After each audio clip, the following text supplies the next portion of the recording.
In Capital News tonight, heavy rains wreak havoc in Bahi District, Dodoma region.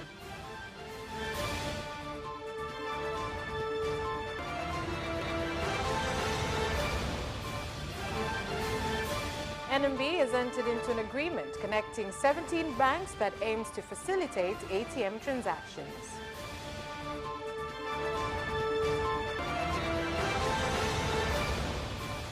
And in sports news, the national amputee football team Tembo Warriors to train for AFCON in Babati.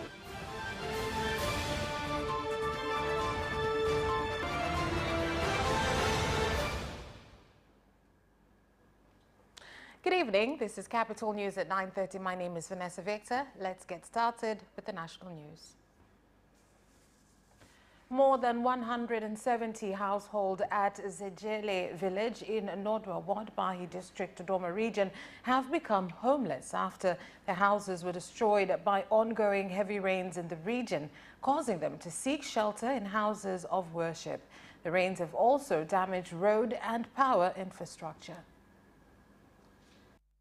Mvua ilianza kunyesha mida ya saa 4 usiku. Kwenye kunyesha kule usiku, mtoto wa shule wa form 2 akawa ameamka akasema, mama, maji yamejaa huku ndani. Kwa hiyo mimi nikaamka, nilipoamka kweli nikakuta maji yamejaa. Kwa hiyo serikali kama serikali tunaiomba itusaidie hata maturubai tuweze kuweka ili pa kujificha hata sehemu tu ya siku 2-3. Itusaidie hata chakula cha wiki 1-2 sio mbaya. Huko mbele tutajua tutakuwa tumepata akili hata ya kufanyaje, ya kutafuta hata kibarua kwa mwenzangu. Mitama, mahindi, mazao ya kila namna ambayo yalikuwa yamehifadhiwa kwa ajili ya kutumika kama chakula tayari yamekwenda na maji. Hivyo tungeomba serikali hii ya Mheshimiwa Samia Suluhu Hassan ingejaribu moja kwa moja kujaribu kutuangalia namna ya jinsi ya kuweza kutusaidia, hasa ukizingatia na kuangalia mimea yetu bado haijakamilika sawa sawa. Mpaka leo unapozungumza hapa sasa hivi nyumba ambazo zimeanguka kabisa ni nyumba 175. Maana yake ni kaya 175, si jambo dogo. Ni jambo kubwa mno. Maana tuna kaya 175 ambazo zimekosa makazi. Huu ni wakati mgumu unapita. Tupate maturubai. Tumelichukua kama serikali tuifanyia kazi mapema iwezekanavyo. Wito wangu kwenu kwa muda huu mchache, tutengeneze vyoo vya muda. Na maeneo ambao tunaanza vyoo vya muda yale maeneo ni bora ambayo hataweza kutitia kwa muda huu wakati mvua inaendelea kuisha ili tujiepushe na kipindupindu. In Mbozi District, Songwe region, rains have swept away the bridge over River Nsimbazi at Lusongo village and cut off communication links between Iniwili, Iyula and Nanyala wards that have more than 20,000 residents who have called on the government to take immediate measures to restore the infrastructure so as to enable them to access essential social services. Kwa sababu hili daraja lilikuwa tegemezi letu. Huduma zote tunapata kijiji jirani. Iwe ni hospitali, iwe ni mashineni, iwe ni watoto wa mama usiku, ni wajawazito wanataka kujifungua, zahanati ipo kituo jirani. Rai yetu ni kuendelea kuiomba serikali pamoja na mambo mengi na jitihada nyingi ambazo endelea kuzifanya, pia tuweze kuwasaidia wananchi hao wa kata ya Nanyala, kijiji cha Lusungo na Songwe, ili waweze kurudishiwa miundombinu yao ambayo inaweza kurudisha huduma muhimu na za msingi. Kama kutakuwa kuna uwezekano waweze kutupatia daraja la muda, hata angalau daraja ya madaraja ya jeshi, angalau tuweze kuokoa wananchi hao kwa kipindi hiki cha mpito. Barabara kwanza leo tumeifunga rasmi, imefungwa maana hapa haiwezi kupitika. Kipamoja hapa tumefika hapa kwa ajili ya kuangalia kama nini kifanyike. Nimechukua vipimo vyote ili tuweze kurudisha mawasiliano kati ya kijiji cha Senjele na Lusungo. And the candidate for the national chairman position of the Alliance for Change and Transparency, ACT Wazalendo Party, Juma Duni Haji, has dropped out of the race, whereby he said that the reason is to protect the party's interests. The decision means Othman Masood Othman is the only candidate vying for the position. Juma Duni Haji amesema amefikia uamuzi huu kwa ajili ya maslahi mapana ya taasisi ya ACT Wazalendo, lakini pia ina maana ya imani, kwa sababu katika sababu 7 ambazo ndugu Juma Duni Haji amesema, moja ya sababu hizo amesema anamwachia ndugu Othman Masood Othman nafasi ya kuendeleza mapambano ya kupigania haki. Kwa hivyo tunategemea maamuzi aliyoamua kiongozi wetu ni mazuri. Sisi tunataka umoja wa chama chetu kuendelea mbele. The Secretary General of the East African Community EAC, Dr. Peter Mathuki, has announced that Somalia has completed all procedures required to join the community and become the 8th member country.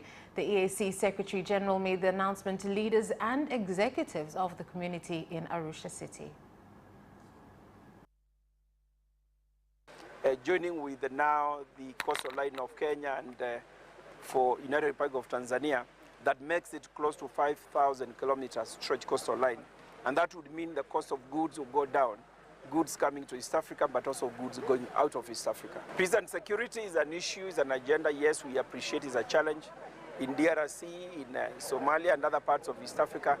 But in the wisdom of the heads of state, we are all committed to working together to make sure that we ensure there is peace and security in our region.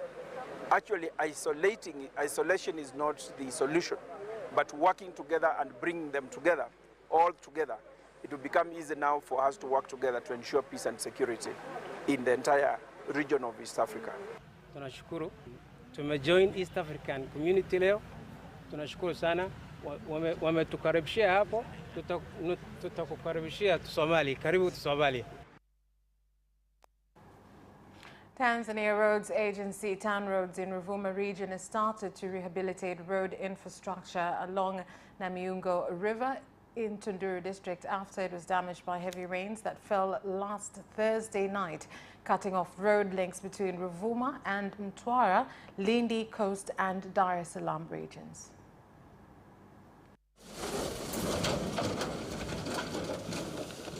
Tarehe 29 mwezi wa pili ilitokea mvua kubwa ambayo daraja lilijaa maji na kuleta maafa na barabara kukatika upande mmoja, lakini sisi kama TANROADS tumeweka mkandarasi yuko site, ameshaanza maandalizi kuleta vifaa na vifaa vingine pia viko site.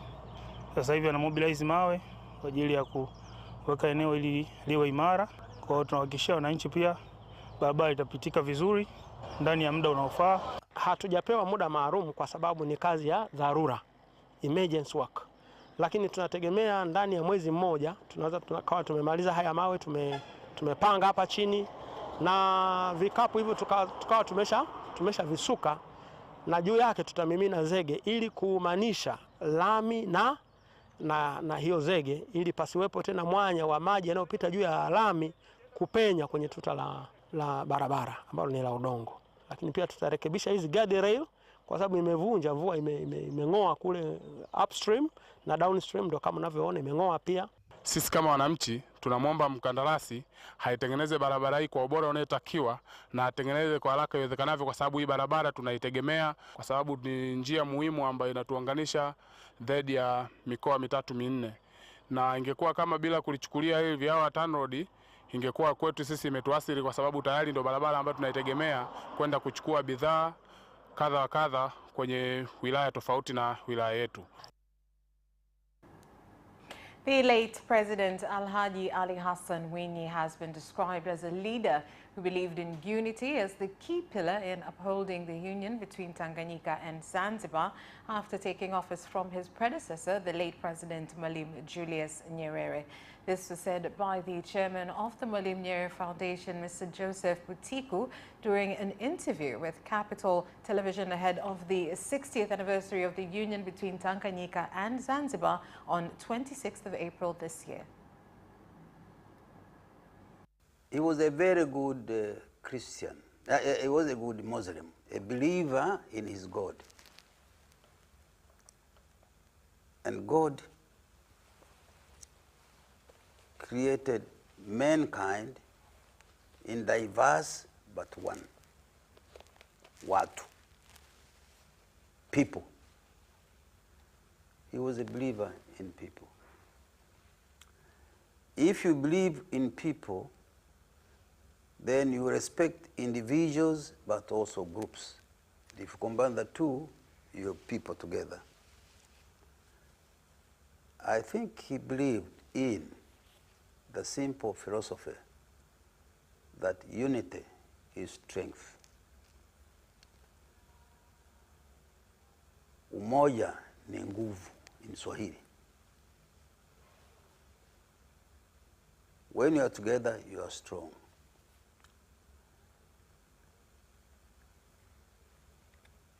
he must have believed in what his predecessors did.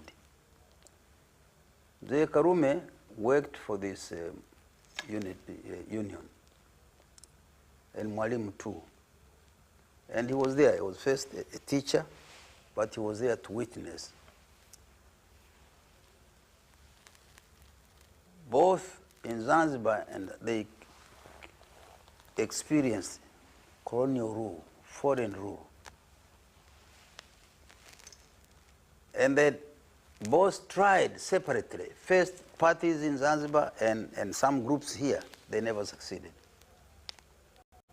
But when they decided to come together, first in Zanzibar, Afro-Shirazi Party, there were other parties there, but then Afro-Shirazi Party, the strongest party, a united party, Afro and Shirazi united.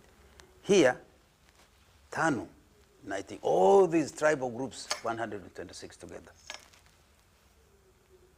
Together, they made it. Together, they were able to put the two countries.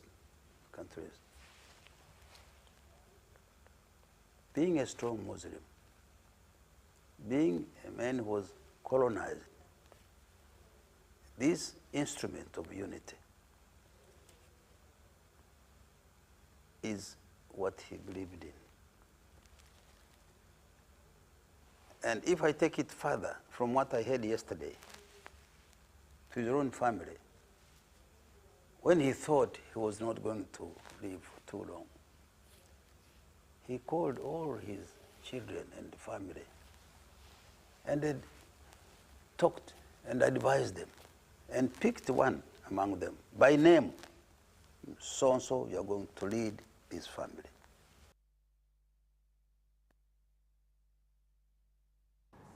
And more than 2,000 residents from Mwanza region are expected to benefit from a 5-day medical clinic conducted by specialist doctors from Bugando and Sequitoria referral hospitals in the region as part of measures to reduce costs in accessing medical services. Kambi ya sasa hivi imekuja kwa punguzo. Gharama wanazozilipa hapa wagonjwa ni gharama ambazo wangezilipa kama tungewafuata huko maeneo yao vijijini wanakotoka. Tumekuja kubaini kwamba hata wananchi wanaoishi mjini kuna baadhi ya gharama ambazo hawawezi kuzimudu. Kwa hiyo tumewapa gharama punguzo ili waweze kupata access, waweze kupata kuweza kuzifikia hizo huduma ambazo zinatolewa za kibingwa na ubingwa bobezi katika hospitali hii. Huduma tunazotoa katika hii kambi, kuna huduma za uchunguzi ambazo ni bure. Kwa mfano, kuna huduma za kupima sukari na pressure ni bure. Kuna huduma za kupima saratani ya mlango wa kizazi na matiti ni bure. Kwa hiyo kuna watu wengi ambao wako nyumbani hawajui kama wanayo magonjwa yasiyoambukiza kama pressure, sukari, saratani. Na ukijua mapema unapata matibabu mapema na hali yako inakuwa nzuri. Kampeni iliyozinduliwa sasa hivi itatusaidia kwa sababu ukipata shida lazima utasaidiwa mahali hapa. Kwa kweli madaktari wanajitahidi sana. Kwa kweli tunashukuru sana kwa sasa hivi wanaendelea vizuri sana, hata madaktari wanajitahidi sana kutuhudumia. The United States Agency for International Development, USAID, has handed over to Tanzania Wildlife Research Institute, TARIRI, equipment to be installed on planes that will be used to collect data and monitor wild animals that are facing the threat of extinction. Vimegharimu kama milioni 240 hivi fedha za Kitanzania.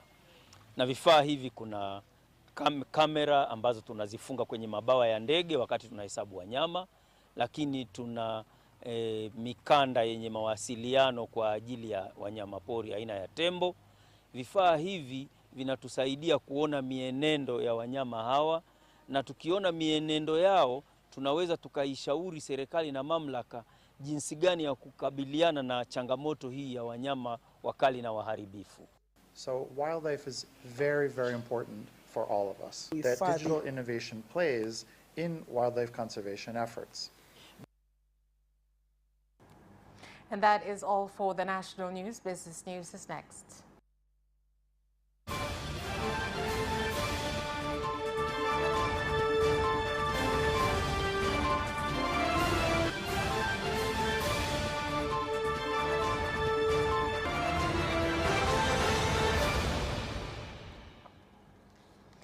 In business news,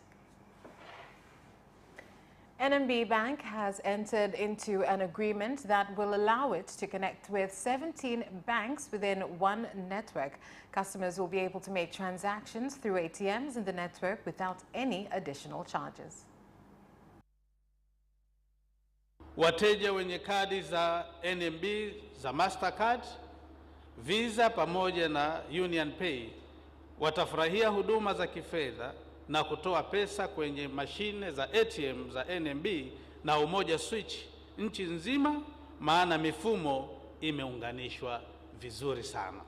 Leo benki ya NMB na UBX ambayo inaunganisha mabenki 17 kwenye mtandao wake wa Umoja Switch, tumeingia makubaliano ya kushirikiana kwenye mitandao yetu ya ATM. Utawawezesha wateja wa benki hizi zote 17 zilizopo kwenye Umoja Switch pamoja na wateja wa benki ya NMB kutumia huduma za ATM zote za Umoja Switch pamoja na ATM zote za benki ya NMB zinazopatikana nchi nzima bila gharama ya ziada. Utapunguza gharama za switch miamala hii kwa zaidi ya 75%. Yaani mteja alikuwa akienda kitransact, gharama alizokuwa anachajiwa zinapungua kwa 75%. Kama benki kupunguza gharama ya collateral kwa takribani vile vile 70%. Kwa hiyo nyewe wote mlio na Visa, Mastercard, MDs, I'm sure you understand what I'm saying. Consumers in Ilemela and Nyamagana districts in Mwanza region have expressed concern on traders violating government directives on sugar prices, whereby a kilo of sugar is being sold at between 4,000 and 5,000 shillings instead of the directed prices of 2,800 to 3,000 shillings a kilo. Tusaidie tu kwa hilo kwamba sukari ipungue, maana tulisikia matangazo kwamba sukari nchini inaingia, lakini sisi huku tunapata tu shida. Huku wananchi si wadogo tunapata shida. Sukari ni 4,000, yani ni mtu anakuambia kwamba 4,000 akuangalia hata machoni. Kwa hiyo utataka utanunua, utataka utaacha, ni wewe tu na shida zako. Serikali tusaidie. Jamani, changamoto imekuwa kubwa sana kwa wamama na wengine wanatakiwa kunywa uji kama wale watoto wadogo walimo humo odini, walikuwa wanatakiwa wanywe uji, lakini wanashindwa wamama kwenda kupata sukari kwa sababu gharama ni kubwa. Tulikuwa tunaomba wafanyabiashara wafuate ile bei ya serikali. Maafisa biashara wasikae maofisini. Sio kazi kutoa leseni tu, pia na changamoto za wateja na walaji wazishughulikie, ikiwemo ufuatiliaji wa uzwaji wa sukari kwa bei iliyoelekezwa. Hatuna tena kisingizio, sukari inapatikana sasa. Wakuu wa wilaya mkasimamie sasa jambo hili katika wilaya zenu, na mimi nimeliweka kiufundi zaidi kwamba tarehe 4 naanza ziara ya jimbo kwa jimbo. Swali langu la kwanza nitakuwa nauliza wananchi, bei ya sukari katika jimbo hili ni shilingi ngapi? The International Organization for Standardization, ISO, has implemented training on food standards for institutions from member countries of the East African Community in order to empower the institutions to meet international requirements in certification of food products. Hii ni ISO, International Standard Organization, shirika la kimataifa linalohusu viwango. Kwa hiyo tukiweza kuvielewa na kuviadopt au kuviasili hivyo viwango, basi ni wazi kwamba biashara itakuwa nzuri ya kimataifa. Bidhaa zetu za chakula zitaweza kuuzika popote. Mkutano wa kuanzisha wale matrainers wa kila nchi hasa hapa katika East Africa, ili waweze kwenda kwao na wao watrain wengine juu ya umuhimu wa hii system ya kudhibiti ya kusimamia vyakula, food safety system. And that is the end of business news. Sports is next.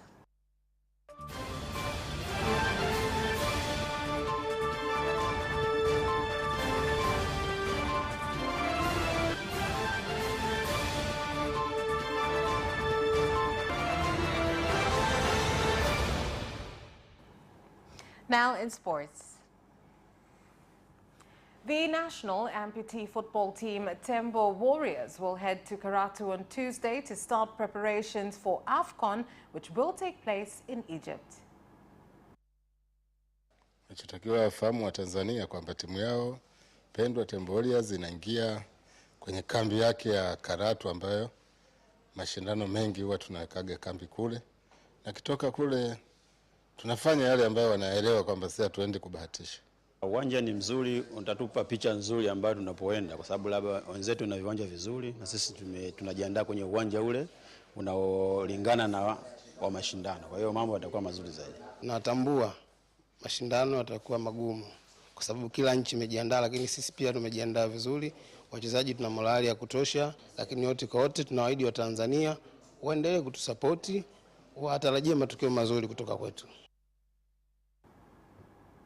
The Minister of Culture, Arts and Sports, Dr. Damas Duvaro, has said the Netball Association Secretary General needs to appear before the disciplinary committee following her comment that the government only cares about football and not other sports. Kama serikali tuko pia kwenye maandalizi ya budget. Budget ya wizara ya mwaka huu itakuwa tofauti na miaka mingine kwa sababu inabeba uzito mkubwa sana. Leo wizara tuna kikao kujadili masuala ya maandalizi zaidi, hasa maandalizi ya timu zenyewe.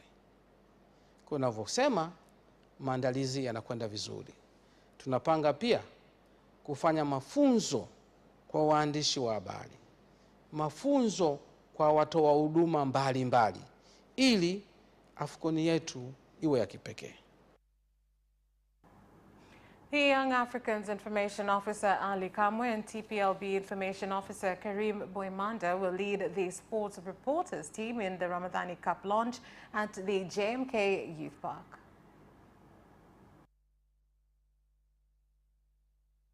Wano ilisimamiwa vizuri, iliandaliwa vizuri, mpaka siku ya mwisho bingwa wanapatikana, hakukuwa na malalamiko yoyote. Sisi GSM tulishiriki na timu yangu mimi huko.